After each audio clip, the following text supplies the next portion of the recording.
What up, everybody? It's your boy Hames, and guys, we are back. This time, we're actually going to be reading this article slash podcast, and just give you guys my critique on it. The title of it is "Spider-Man 4 may already be in development based on new interview with Sony and Marvel executives." And this article actually is by. This was on IGN, and it's by Adam Bankhurst. So going into it, guys, Spider-Man producers Amy Pascal and Kevin Feige have shared more about the development of Spider-Man No Way Home and teased that Disney/Marvel and Sony are actively beginning to develop Spidey's next story, which just may end up being Spider-Man 4. In an interview with New York Times, Pascal and Feige were asked about both the next standalone Spider-Man movie and the recent comments that confirmed Sony and Disney would be working together on at least 3 more Spider-Man films together. I had a good feeling from the way that movie ended. It just because it opens up the door to so much potential. Like, you can definitely get more into it. And the quote goes, "We're producers, so we always believe everything will work out," Pascal said. "I love working with Kevin. We have a great partnership, along with Tom Rothman, who runs Sony and has been instrumental, a great leader with great ideas. I hope it lasts forever," end quote. Feige added that not only are they working together, but they are actively beginning to develop where Spider-Man's story goes next. Whether this is Spider-Man 4 or another cameo remains to be seen, but fans will be happy to know they are already hard at work on the next steps for Tom Holland's Peter Parker. So we got confirmation in knowing that Tom Holland's story is not done, which I'm glad, because honestly, out of all the people that I get to see as far as the Spider-Man, like, Tobey Maguire will always be my classic. Andrew Garfield, for me, it was like, he's cool, but it was like, I never really got into the Amazing Spider-Man. But Tom Holland, they did it right, especially like even more geared towards the comics, where he's basically a kid. And I like how you watch his character develop, both from his little introduction to Civil War, to Spider-Man Homecoming, Avengers, and then to come to this point. He also shared that he revealed this info because he doesn't want to have another situation similar to what happened after Spider-Man Far From Home, where Sony and Disney/Marvel almost didn't make another Spider-Man film together. Quote, "Amy and I and Disney and Sony are talking about, yes, we're actively beginning to develop where the story heads next, which I only say outright because I don't want fans to go through any separation trauma like what happened after Far From Home. That will not be occurring this time," Feige said. So that also puts it at ease too, because it's like, I was curious as far as like, well, who are they going to get for the new Spider? I hope honestly at some point they do work on Miles Morales. That would definitely be nice to see that. But if they don't, just to still keep up with Tom Holland, that's cool. And like, he still has that youthful appearance, and he is young, so it's like it gives him time to literally grow into the Spider-Man. Quote, "At the end of the movie, we just made you see Spider-Man make a momentous decision, one that you've never seen him make before," Pascal added. "It's a sacrifice, and that gives us a lot to work with for the next film." Pascal also discussed her thoughts on the studio somehow being able to top Spider-Man's No Way Home, which saw the addition of a ton of actors from Spider-Man's history. Quote, "Not every Spider-Man movie is going to be a multitude of characters," Pascal said. "That approach was right for this one. You can't think about topping yourself in terms of spectacle. Otherwise, movies just get larger and larger for no reason. It's not a good result. But we do want to always try and top ourselves in terms of quality and emotion." Quote, "Kevin and I never want to lose sight of one thing, Peter Parker, that he's a normal kid, that he is orphaned over and over again, that he's a teenager, so everything in his life is at a heightened pitch and everything matters more than anything, that he's fueled by goodness and guilt, that he's striving for a greater cause, and he's vilified by the press," end quote. And that's what I like too. Like, it just added a sort of human. Like, they did that honestly, even like with some of the previous other films, but it's like it just feels more organic. Even like towards the end, like like I said in my review of it, like, he just basically came across like, oh, he basically got over his trauma, or the fact that all 3 of the Peters from the different universes, they bonded through their trauma, that, okay, well, maybe he is going to let this thing go. But when he had that moment with Green Goblin, it was like, I'm here to kill you. And it's like, whoa, like, but that shows too at the same time of a human side standpoint, like you lose somebody, because even then, Tobey Maguire, what did he do? In his universe, he went and killed the person, even though he killed the wrong person.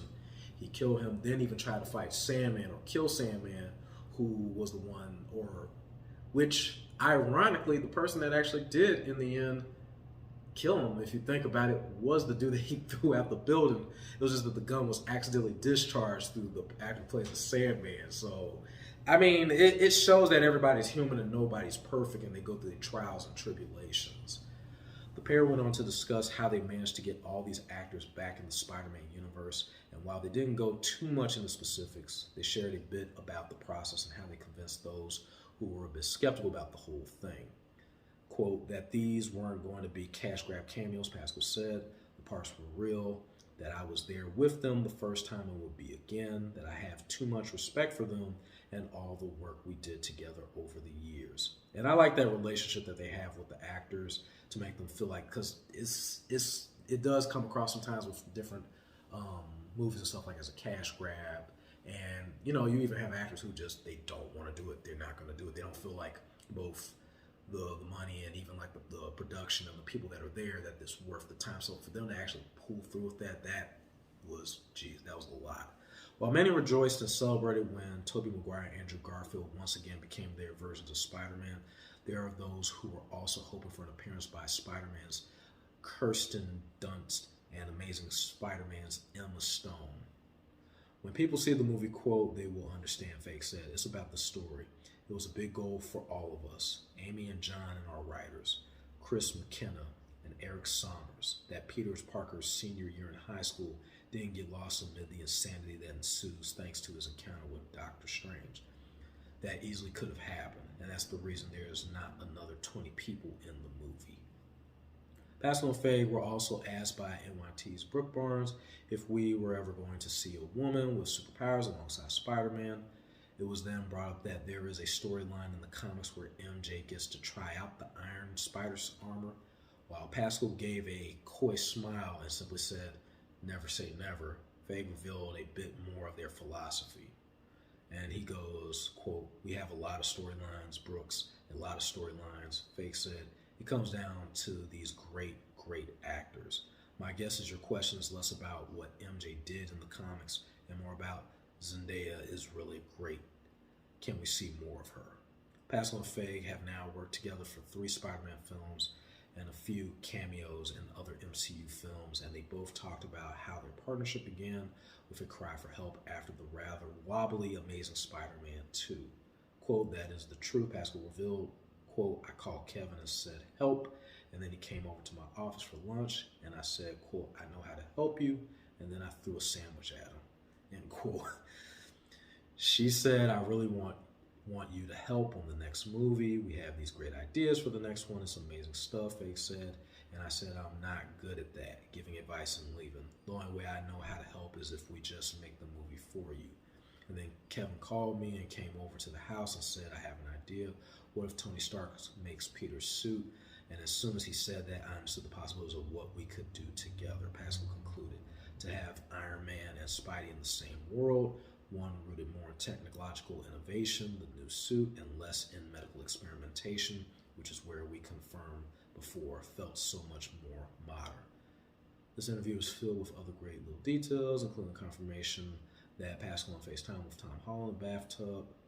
Unfortunately, Pascal isn't one to FaceTime and tell everybody, so let's go a little bit. And guys, that's actually the end of the article. I mean, all in all, like, that was indeed an absolute masterpiece. Like, that tops, to me, and maybe that's going above and beyond, but that even tops most of the Marvel movies that I've seen. And for them to come together, because I just being honest, like, I mean, I like Andrew Garfield, his character, I like his Spider-Man, but when I saw, like, the first movie where I saw, like, the opening and all that stuff, I wasn't feeling it. Like, I didn't really get into his movies. I just now, up to this point, leading up to, No Way Home coming out, that I just kind of dabbled a little bit and I even saw a bit of, like, even like the second Amazing Amazing Spider-Man with Jamie Foxx and everybody, and like the Green Goblin. It was cool, but then it was like it didn't do it for me. But seriously, like the Civil War, Homecoming, like this is the Peter Parker that I like, and they honestly picked the right person to play his role. I hope he continues this as much as like what they're saying on here. They have him like for several other projects. I would definitely like to see that, and I like honestly even the suit that they had for him. It symbolized a lot of stuff. It even symbolized the fact that this is like basically him having a full restart, and even just starting everything from scratch. And the fact that they gave it that touch of like what I remember in the early 90s, that animation where it's like that bright blue, bright red, the classic Spider-Man. So not even just from the 90s, that was always the thing throughout years and years that Spider-Man's been around. To see that, like, it's like, this is, and like, the only thing, because I was reading comics and stuff, and it's the truth, like, the dude is alone. It's like, it takes a lot, like, a lot of strength for this dude to do what he's doing, to be where he's at, to, you know, to be this kind of hero. And like, you watch him go from just being this innocent, like, you know, I just wanted to do a little something just here and there, I didn't really want to do that much, to actually being a part of a team, to even at one point when he got his suit from Iron Man. I like that whole thing. And I even like how they incorporated like Iron Man into being like, you know, basically like the father that he never had. And they did that so well. And then to go from all that to eventually Iron Man dying, and then to like wipe out it's like, because what was that quote? You know, as if you don't think you're anything without the suit, then you really are nothing, or you don't deserve to wear the suit. This dude made his own suit, and after everything, like, this dude has earned his right at the table of the Avengers. This dude has made a sacrifice that saved billions, not even just on the planet, but across the whole multiverse. So I really do. I really hope to see what they're going to do with that. I definitely want to see what they're going to do with that Venom symbiote. So guys, definitely make sure y'all check that out if you haven't watched the movie. And also, guys, if you like my podcast / reaction to the article that we just read, please hit that like button. Don't forget to subscribe to your boy at HeemsCast Gaming. If you have any other articles that you want your boy to go ahead and check out and read and give my critique on it, please let me know, guys. I'll definitely be airing this up on Affirm on my podcast at HeemsCast Gaming Podcast. You can find it at the same HeemsCast Gaming on there as well. To everybody, guys, if you want to see more streams, I stream Monday through Friday at 6 p.m. Eastern. Late starts are between 6:15 and 6:30. Stream will be available on YouTube, Twitch, and Facebook at the exact same time. So if you miss me on one, you can catch me on another. For updates on more on when your boy's streaming or any other updates on other stuff that's coming out, make sure you follow your boy on IG as well as on Twitter and Discord. If you have your own channel and you're looking for a place to promote, you're more than welcome to come through to the family on Discord at HeemsCast Gaming. Don't forget to check out the merch, guys. We got hats, we got shirts, we got hoodies, we got phone cases. Make sure you go ahead and copy one, guys. And of course, you don't have to. It's not required, but it's always appreciated.